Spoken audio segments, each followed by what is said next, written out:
Hello guys, तो स्वागत है आप सभी का पीएस एक्सप्लेन चैनल में। तो लास्ट एपिसोड में हमने देखा था टोनी ने स्कारलेट को उसे घर पे छोड़ दिया होता है। तभी रोया स्कारलेट को कॉल करते हुए बोलती है, क्या टोनी ने मेरे बारे में बात करी? स्कारलेट बताते है कि नहीं, तुम्हारे बारे में कुछ खास बात तो नहीं करी।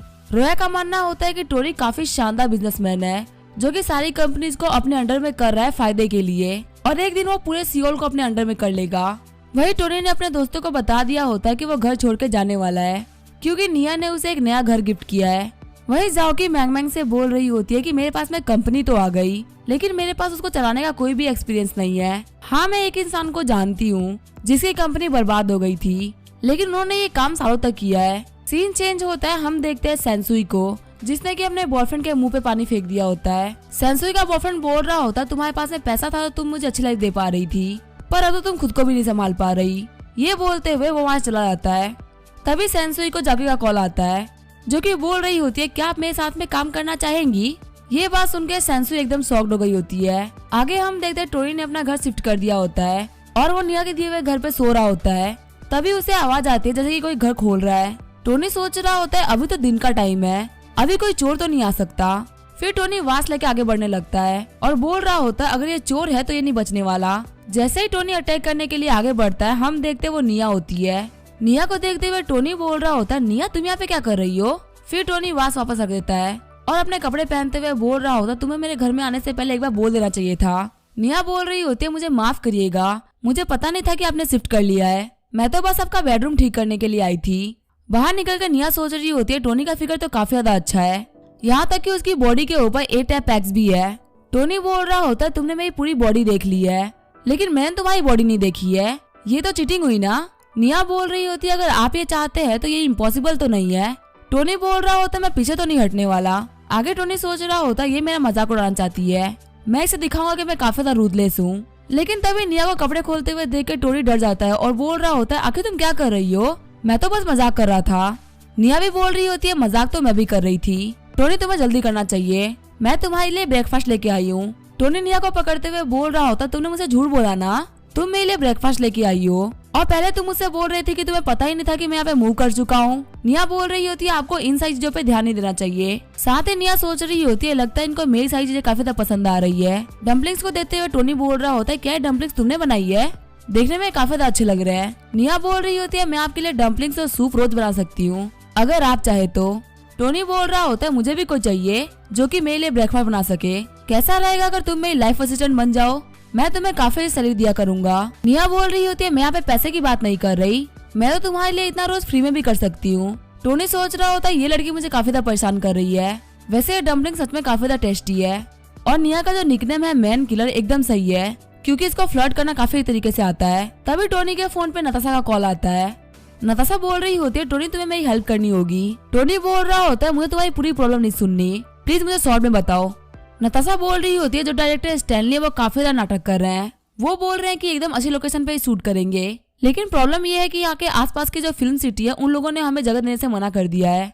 यहाँ तक कि वो ये भी बोल रहे हैं कि वो हमारे साथ में कभी भी काम नहीं करेंगे। पीटर बोल रहा होता है, डायरेक्टर स्टैनली, आखिर तुम किसकी बात कर रही हो? नताशा बोल रही होती है, मैं उस मोटे से बंदे की बात कर रही हूँ जिसको तुम मेरे पास में लेके आए थे। सच में वो बंदा काफी ज्यादा अजीब है, पर मेरा मानना यह है कि वो तुम्हारी बात जरूर मानेगा। उसको बोलो कि वो थोड़ा शूटिंग के चक्कर में पैसे कम खर्च करे। टोनी बोल रहा होता है, मेन प्रॉब्लम यही है ना कि तुम्हारे साथ में टेलीविजन इंडस्ट्री के लोग कॉपरेट नहीं कर रहे। चलो कोई बात नहीं, मैं तुम्हारी इस प्रॉब्लम को भी सॉल्व कर देता हूँ, तुम खुद की टेलीविजन इंडस्ट्री बना लो, तुम खुद की एक सिटी बना सकते हो जिसका नाम होगा स्टार्क सिटी। तुम्हें यहाँ पे जैसे भी शूट करना होगा और जितने भी क्रू को रखना होगा तुम रख सकते हो, इसके लिए मैं तुम्हें $100 बिलियन की इन्वेस्टमेंट दे रहा हूँ। नताशा अपने फोन में देखते हुए बोल रही होती है, इसने एक झटके में $100 बिलियन डाल दिए। टोनी बोल रहा होता है, मैंने तुम्हारी कंपनी में अच्छा खासा पैसा इन्वेस्ट कर दिया, अब मैं तुम्हारी कंपनी को देखने के लिए कुछ दिनों में आऊंगा। नताशा सोच रही होती है, इसने $100 बिलियन इन्वेस्ट कर दिया और ये बोलते ऐसा रहा जैसे कि ये 100 रुपए हो।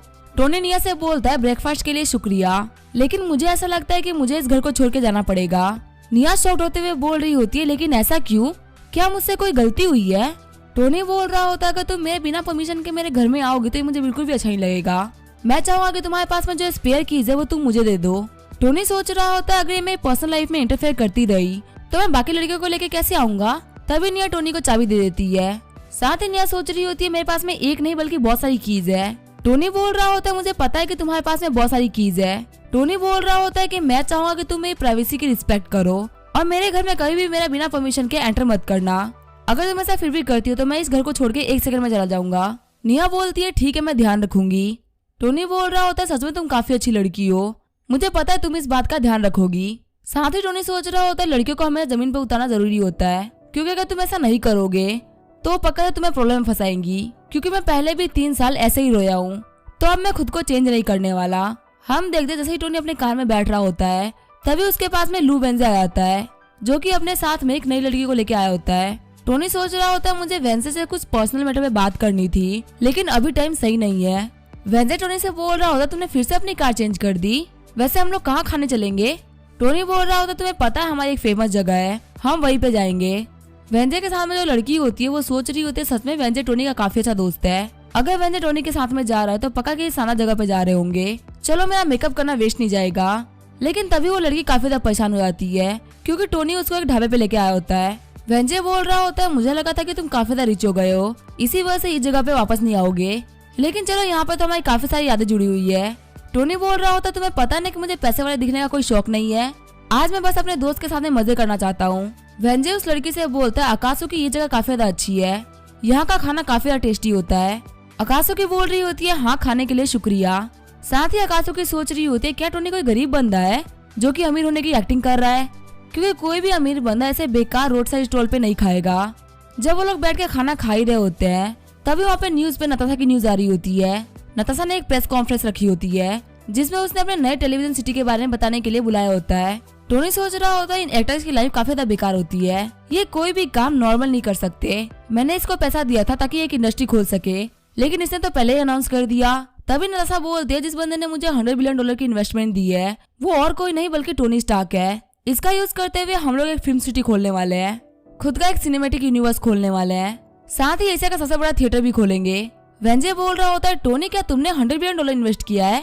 ये तो काफी ज्यादा कूल बात है कि तुम खुद की फिल्म सिटी खोलने वाले हो। वही जो आकाशु की होती है वो सोच रही होती है $100 बिलियन तो काफी ज्यादा होते हैं। सच में टोनी काफी ज्यादा पैसे वाला है, जो कि बहुत ही बड़ा दिल रखता है, वरना ये यहाँ पे स्टॉल पे नहीं खा रहा होता। टोनी सोच रहा होता है अगर तुम्हें कूल बनना है तो बनो, लेकिन इसमें मुझे क्यों खींच रही हो? अब यहाँ पूरी कंट्री को पता चल चुका है कि टोनी स्टार्क कौन है, अब मैं एक लो प्रोफाइल रख के लड़की को कैसे पटाऊंगा? वेंजे टोनी से बोल रहा होता है क्या तुम इन एक्टर्स को जानते हो? कैसा रहेगा अगर तुम मुझे पूरी फिल्म इंडस्ट्री का ऑटोग्राफ लाके दो? टोनी बोलता है ठीक है, ये करना बिल्कुल भी मुश्किल नहीं रहेगा। वेंजे बोल रहा होता है वैसे तुमने $100 बिलियन इन्वेस्ट किया, क्या तुम पैसे प्रिंट करते हो? तभी टोनी वेंजे के मुंह में खाना डालते हुए बोल रहा होता है चुपचाप खाना खाओ। आकाशु की सोच रही होती है वेंजे टोनी का काफी अच्छा दोस्त है, ये पक्का से मेरे लिए एक सीढ़ी बनेगा टोनी तक पहुंचने की। वैसे तो टोनी के पैसे का एक बूंद ही काफी है एक आम इंसान के अमीर बनने के लिए। फिर आकाशु के आगे बढ़ते हुए वेंजे का मुंह साफ करने लगती है और बोल रही होती है तुम्हें खाने पे ध्यान देना चाहिए। सीन चेंज होता है, हमें वेंजे टावर का सीन दिखा जाता है जहाँ पे सारी लड़कियाँ होती है। वो सभी $100 बिलियन इन्वेस्टमेंट की न्यूज सुनकर काफी ज्यादा शॉक्ड हो गई होती है। मैंग मैंग बोल रही होती है जाओ कि तुमने बोला था कि टोनी के पास में $50 बिलियन है, तो आखिर उसने $100 बिलियन कहाँ से इन्वेस्ट कर दिए? और टोनी तो यहाँ पे नताशा रोमानोफ को भी जानता है। जाकी बोल रही होती है हो सकता है वो मुझे पूरा नहीं बताना चाहता हो। जाकी बोल रही होती है टोनी ने चैरिटी डिनर के अंदर भी नताशा को बहुत कुछ गिफ्ट किया था, वो दोनों एक दूसरे को काफी लंबे टाइम से जानते हैं। रोया बोल रही होती है $100 बिलियन का बजट काफी बड़ा बजट होता है, उसने पक्का ये काम सोच समझ के किया होगा। वैसे इस चीज के बारे में टोनी ने कोई भी कंफर्मेशन नहीं दी है, अभी सिर्फ नताशा ने इस चीज के बारे में बताया है। जाकी बोल रही होती है मुझे तुम्हारी बातें एकदम सही लग रही है, $100 बिलियन किसी के ऊपर भी खर्च कर देना एक आम बात तो नहीं है। स्काइल बोल रही होती है हाँ मिस रोया आप बिल्कुल सही बोल रही हैं, वो पक्का से यहाँ पे कोई बड़ा बिजनेस क्रिएट कर रहा है। रोया बोल रही होती है कार्प टेक्नोलॉजी, asleeltv.com और फिल्म सिटी भी। आखिर टोनी प्लान क्या कर रहा है? मैं बिल्कुल भी उसके आइडियाज को समझ नहीं पा रही हूँ। मैगमैन जाकी से बोलती है तुम्हें इन लोगों को बता देना चाहिए कि टोनी ने asleeltv.com के अंदर भी इन्वेस्ट किया है, इससे तुम्हें इंडस्ट्री में काफी सारे लोगों की हेल्प मिल जाएगी और सभी लोग तुम्हारी कंपनी ज्वाइन भी करना चाहेंगे। जाकी बोल रही होती है हाँ तुम तो काफी ज्यादा स्मार्ट हो। साथ ही जाकी सोच रही होती है टोनी ने पहले ऑनलाइन प्लेटफॉर्म पे काफी सारा पैसा खर्च किया है, लगता है ये उसका तरीका अपने पैसों को वापस हासिल करने का। रोया बोल रही होती है मुझे लगता है ये टोनी का प्लान है, वो यहाँ पे पक्का से कुछ बड़ा कर रहा है। सेंसो यहाँ पे आते हुए बोल रही होती है आप लोग यहाँ पे टोनी स्टार्क के बारे में क्या बात कर रहे थे? जाकी बोल रही होती है कुछ भी नहीं, नताशा रोमानोफ ने एक प्रेस कॉन्फ्रेंस रखी है और हम उसकी फिल्म इंडस्ट्री के इन्वेस्टर टोनी स्टार्क के बारे में बात कर रहे थे। सेंसुई बोल रही होती है आप लोग किसके बारे में बात कर रहे थे? मैंगमैन बोल रही होती है एक ही तो बंदा जो कि काफी ज्यादा फेमस चल रहा है, वो है टोनी स्टार्क, हमारी कंपनी के अंदर भी तो उन्हीं ने इन्वेस्ट कर रखा है। ये बात जानकर सेंसुई एकदम शॉक्ड हो गई होती है और बोल रही होती है लगता है मैंने काफी ज्यादा देर कर दी रिजाइन करने में। जाओकी बोल रही होती है आप ही ने मुझे एक एंकर बनाया था और मैं सच में चाहती हूँ कि आप मेरी कंपनी को ज्वाइन करके रखे। अगर आपको आपकी सैलरी अच्छी नहीं लगी तो हम उसे बढ़ा भी सकते हैं। आखिर प्रॉब्लम क्या है ये तो बताइए। वैसे भी हमारी कंपनी को मिस्टर स्टार्क सपोर्ट कर रहे हैं जो कि कभी भी नहीं डूबने वाले। सेंसुई बोल रही होती है मेरी प्रॉब्लम है मिस्टर स्टार्क। मेरा जॉब छोड़ने का मेन रीजन ही मिस्टर स्टार्क है। मेरी कंपनी बैंकरप्ट इसी वजह से हुई थी क्योंकि मैंने मिस्टर स्टार्क को ऑफेंड कर दिया था। अगर उनको पता चला कि मैंने तुम्हारी कंपनी को ज्वाइन कर रखा है तो मेरे ऊपर तो प्रॉब्लम आएगी ही। हो सकता है कि तुम भी दिक्कत में आ जाओ। जाओकी सोच रही होती है टोनी तो एक काफी ज्यादा अच्छा इंसान लगता है, आखिर वो किसी को बैंकरप्ट कैसे कर सकता है। फिर जाओकी बोलती है सेंसुई तो बिल्कुल भी टेंशन मत लो, मैं टोनी से बात करती हूँ, वो पक्का से इस चीज को लेकर कुछ ना कुछ तो करेगा ही। सीन चेंज होता है, हम देखते हैं टोनी को जिसके पास है वेंजे और अकासुकी जा रहे होते हैं। तभी टोनी को जाओकी का कॉल आता है। जाओकी बोल रही होती है टोनी मुझे तुमसे कुछ कहना था। टोनी सोच रहा होता है हो सकता है मैंने $100 बिलियन इन्वेस्ट किया है तो ये उसी के बारे में बात करने के लिए आ गई। जाओकी बोल रही होती है क्या सिस्टर सेंसुई ने तुम्हें ऑफेंड किया था और क्या तुमने उनकी कंपनी को बंद करवा दिया था। टोनी बोल रहा होता है आखिर तुम किसकी बात कर रही हो, मुझे याद भी नहीं आ रहा। जाओकी बोल रही होती है एक लाइव स्ट्रीमिंग कंपनी थी ना, मैं उसी की बात कर रही हूँ। टोनी बोलता है हाँ मुझे याद आ गया। टोनी बोल रहा होता है वो काफी ज्यादा बेकार इंसान है, वो मेरा ही नाम लेके मुझे डराने की कोशिश कर रही थी जो कि मुझे काफी ज्यादा अनोइंग लगा। जाओकी बोल रही होती है सिस्टर सेंसुई अभी मेरी कंपनी में काम कर रही है और वो तुमसे माफी मांगना चाहती है, क्या तुम प्लीज उनकी गलतियों को भूल के उनको माफ कर सकते हो। टोनी बोलता है ठीक है मैंने उनको माफ किया। साथ ही टोनी सोच रहा होता है उन आंटी ने अपनी गलतियों को समझ लिया है, फालतू में उनको परेशान करने का कोई मतलब नहीं है। सेंसुई बोल रही होती है मिस्टर स्टार्क मुझे माफ करेगा, मैं गलत थी पहले, अब मैं अपना बेस्ट दूंगी मिस जाओकी कंपनी को आगे बढ़ाने में। टोनी बोलता है ठीक है मैं पहले वाली बातों को भूल चुका हूँ। कॉल कटने के बाद में सेंसुई बोल रही होती है मुझे काफी ज्यादा अच्छा फील हो रहा है। जाओकी बोल रही होती है मैंने कहा था ना आपसे टोनी का टेम्पर काफी ज्यादा अच्छा है, वो कभी भी चीजों को अपने दिमाग में नहीं रखता। अब हम लोग साथ में मिलकर काफी ज्यादा अच्छे तरीके से काम कर सकते हैं। टोनी सोच रहा होता है ये जो सेंसुई है वो काफी ज्यादा काम की औरत है, वो जाओकी का काम करने में काफी ज्यादा हेल्प करेगी। काश कुछ लोग जाओकी जैसे स्मार्ट होते जो कि चुपचाप अपना काम करते और मेरी परेशानी खड़ी नहीं करते। जब नताशा प्रेस कॉन्फ्रेंस कर रही होती है तभी उसे टोनी का कॉल आता है। टोनी गुस्सा करते हुए बोल रहा होता है आखिर तुमने प्रेस कॉन्फ्रेंस में मेरा नाम क्यों ले लिया। नताशा बोल रही होती है हाँ मुझे माफ करना। टोनी बोल रहा होता है तुमने एक छोटी सी बात को इतना बड़ा बखेड़ा बना दिया, आखिर मैं फ्यूचर में एक लो प्रोफाइल कैसे रखूंगा। नताशा सोच रही होती है आखिर तुम कैसे पागल बंदे हो, तुमने सिटी के सबसे ज्यादा अमीर बंदों के सामने पियानो बजाया, बिलियंस ऑफ डॉलर एंकर के ऊपर खर्च कर दिए, कितने सारे गैंगस्टर से फाइट करी और अब तुम मुझे बोल रहे हो कि मैंने तुम्हें यहाँ पे फेमस किया है। टोनी बोल रहा होता है ठीक है अगर तुम ये सब उन लोगों को बता ही रही हो तो एक चीज और उन लोगों को बता दो। नताशा सोच रही होती है आखिर ये कौन सी एक चीज इन लोगों को बताने के लिए बोल रहा है। फिर टोनी को हंस के बोलती है ठीक है कोई बात नहीं मैं उन लोगों को बता दूंगी। फिर नताशा प्रेस को बता रही होती है कि प्लीज मुझे माफ करेगा, एक बहुत ही जरूरी कॉल आया था हमारे इन्वेस्टर मिस्टर स्टार्क का। सारे रिपोर्टर्स बोल रहे होते हैं मिस्टर स्टार्क आखिर उन्होंने क्या कहा, क्या आप हम लोग को मिस्टर स्टार्क की एक फोटो दे सकती हैं जिससे हम लोगों को उनके बारे में पता चल सके। नताशा बोल रही होती है मिस्टर स्टार्क ने मुझे बताया कि उन्होंने एक लाइव ब्रॉडकास्ट प्लेटफॉर्म खरीदा है, साथ ही उन्होंने अश्लील-tv.com भी खरीदा है और एक ऐप है जो कि अंडर प्रोसेस चल रहा है, जल्दी वो इसको रिलॉन्च करने वाले हैं। आप लोग बस वेट करिए और देखिए कि जल्दी बहुत सारी चीजें मिस्टर स्टार्क की तरफ से आने वाली है। हमारी जो फिल्म सिटी है वो पूरी तरीके से अश्लील-tv.com को सपोर्ट करेगी और अगली न्यूज आप लोगों को खुद अश्लील-tv.com वाले ही देंगे। रिपोर्टर्स बोल रहे होते हैं क्या आप हम लोगों को उस कॉर्पोरेशन के बारे में बता सकती हैं और आखिर आपका और मिस्टर स्टार्क का क्या रिलेशन है। सीन चेंज होता हमें एक कंपनी के एंकर्स को दिखाया जाता है जो कि बोल रहे होते हैं मिस्टर स्टार्क ने खुद की एक कंपनी खोली है, वो फीमेल एंकर्स पे बहुत सारा पैसा खर्च करते हैं, कैसा रहेगा अगर हम लोग उनकी कंपनी में चले जाए। हम लोगों को कैसे भी करके अश्लील-tv.com के अंदर जाना ही होगा। फिर हमें यूट्यूब के सीईओ को दिखाया जाता है जो कि अश्लील-tv.com के बारे में न्यूज को ही देख रहे होते हैं। तभी उनका असिस्टेंट दौड़ते हुए आता है और बोलता है बॉस चीजें बिल्कुल भी अच्छी नहीं चल रही, हमारे कंपनी के अंदर जितने भी बंदे हैं वो सभी रिजाइन कर रहे हैं और ज्यादातर एंकर्स ने अपनी जॉब चेंज कर ली है, हमारी कंपनी के 50% से भी ज्यादा एम्प्लॉइज हमको छोड़ के जा चुके हैं। ये बात सुनकर सीईओ की एकदम फट जाती है। सीईओ बोल रहा होता है आखिर हम लोग क्या करेंगे। आगे एवेंजर्स टावर का सीन दिखाया जाता है। जाओकी बोल रही होती है रोया तुमने एकदम सही कहा था, नताशा ने हमारी अश्लील-tv.com के लिए बहुत सारी पब्लिसिटी करी है, यहाँ पे जो भी कुछ हो रहा है वो सभी टोनी का प्लान था। रोया बोल रही होती है मैंने तो बस गैस किया था लेकिन मेरा जो गैस था वो एकदम सही निकला। असल में टोनी एक बिजनेस विजार्ड है जो कि सब चीजों को कनेक्ट करके पूरी की पूरी जगह को अपने अंडर में करना चाहता था और वो ये सब कर रहा था किसी की भी नजरों में आए बिना।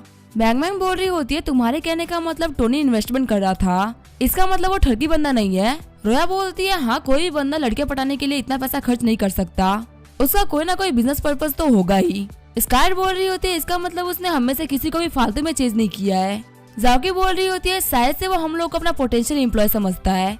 वो सारी लड़कियां सोच रही होती है टोनी आखिर तुम हम लोग को प्यार करते हो कि नहीं। रोया सोच रही होती है सारी लड़कियां वही सोच रही है जो कि मैं सोच रही हूँ।